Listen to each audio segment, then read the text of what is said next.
Hey guys, what's going on? This is Travis P11. I want to welcome you back to the channel. Well guys, I've spent about three lengthy, exhausting days out at the firing range. I know, twist my arm. And for once I'm going to do something that I don't know if I've really done before or haven't done it in quite a while. It is a basic tabletop review. I just got back from the range a little while ago where I was filming the range video for this very sweet Colt 380 Auto XSP pocket pistol. I call it a pocket pistol at least. And it is a very neat little gun. I was very surprised by it. I was surprised by the accuracy. I was surprised by the comfort of the gun when I was shooting it, more or less the lack of recoil.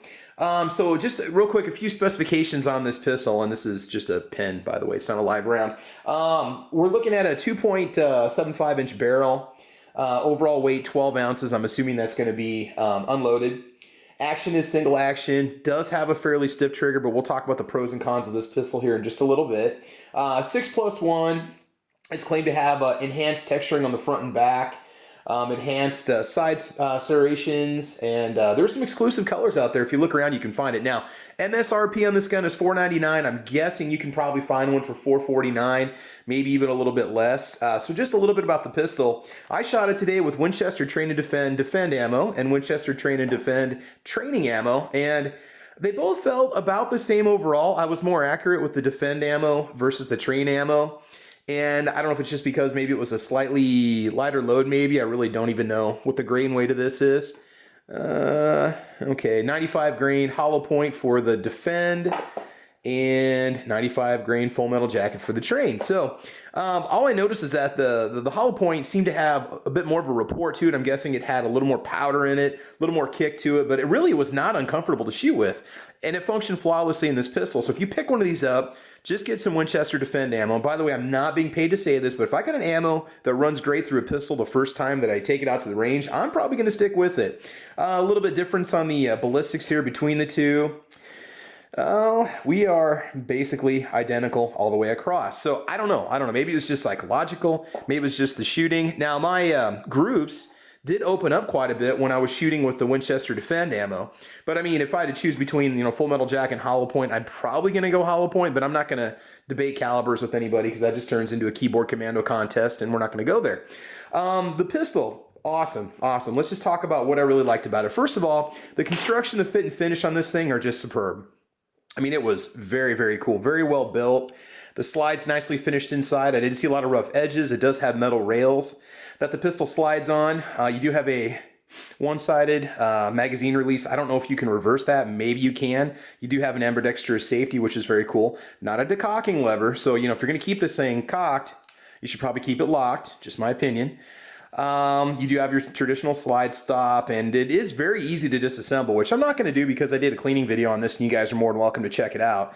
I normally don't like a gun where I can't rest my pinky on it without some sort of an extension, but my pinky just naturally just falls right underneath of it into a nice close position, and I really did feel like, especially with both hands on the gun, I really did feel like I had perfect control of the firearm.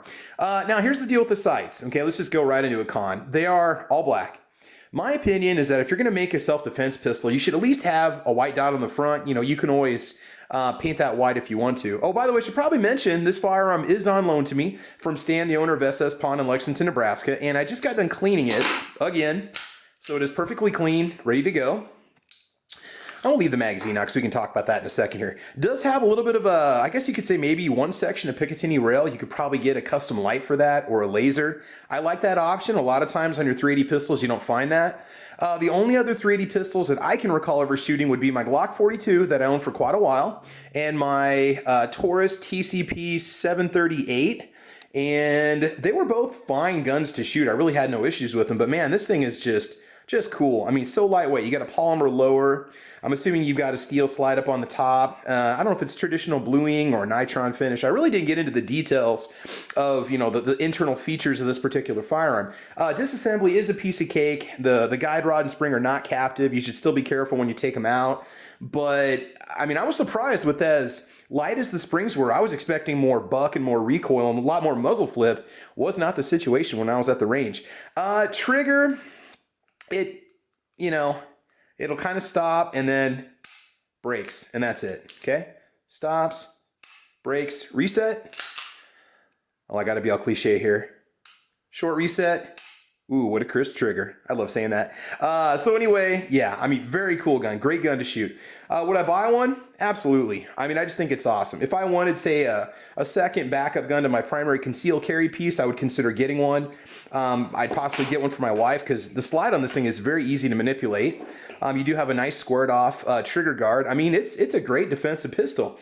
And I was delivering out to at least 15 feet effective vital organ shots on my targets if you watch it. Now granted, I wasn't shooting under pressure or stress. Things really opened up at 20 feet with the defend ammo. I don't know if it was me or if it was just me finally getting tired after 3 days of being at the range, or if it was the wind or what it was, but I know I'm kind of a big target to blow around on the range, but it did open up a little bit, but I wouldn't expect to have to use this thing, you know, over say 20 or 25 feet, especially if I needed to defend my life, okay? Not that you couldn't, but I'm just saying I would expect something like this to be more of an up close and personal defend your life situation, say somebody in your home or somebody coming right at you with a weapon. But Colt, guys, you need to do something about that front sight. You need a dot or something. Owners, you should really consider putting something on there. Now granted, with no pressure, with no stress, I had no trouble putting that front sight on the target.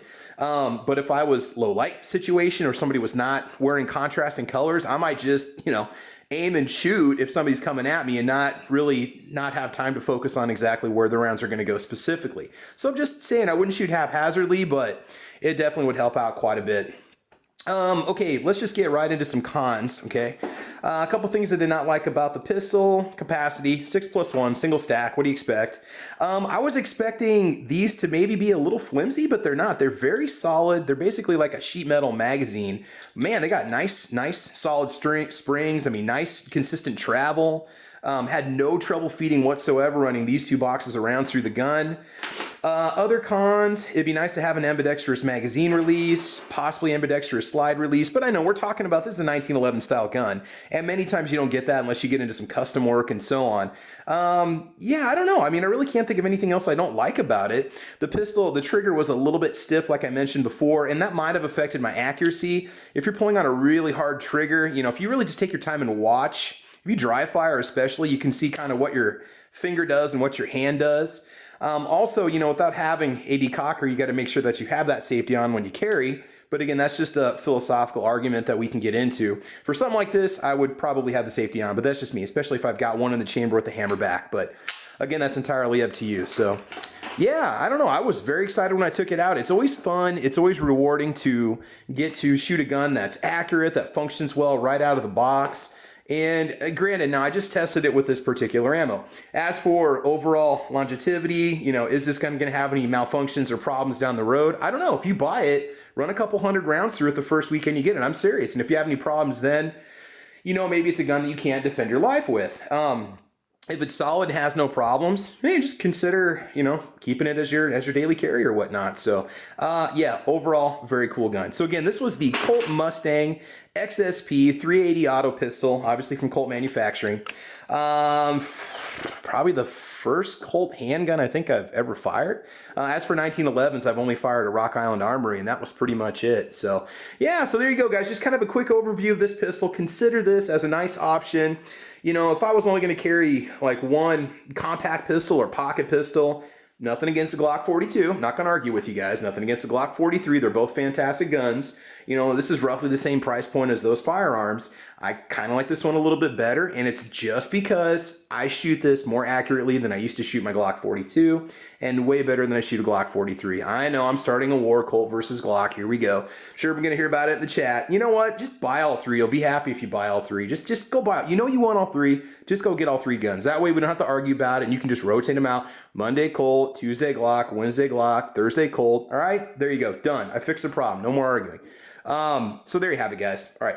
So I want to thank you for joining me today. I hope you had a great time checking out all the videos I've been posting. I had a lot of fun at the Dawson County Hero Flight.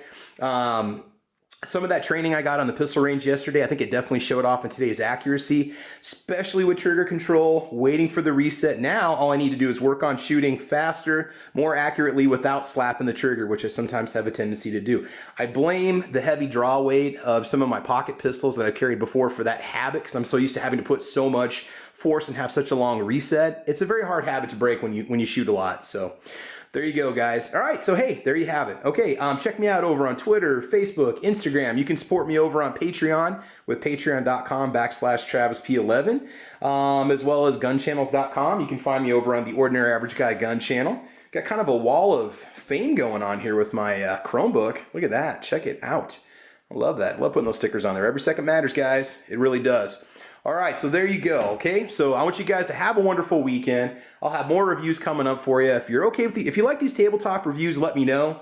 Instead of going all SAWC, MO, SHTF, WRL, nothing fancy on you, I keep it short, sweet, simple, let you know how the gun performs after a range test, all right? So there you have it. All right, so I want you guys to have fun. I want you to be safe, and I want you to have a great weekend. All right, thanks a lot, guys. Bye.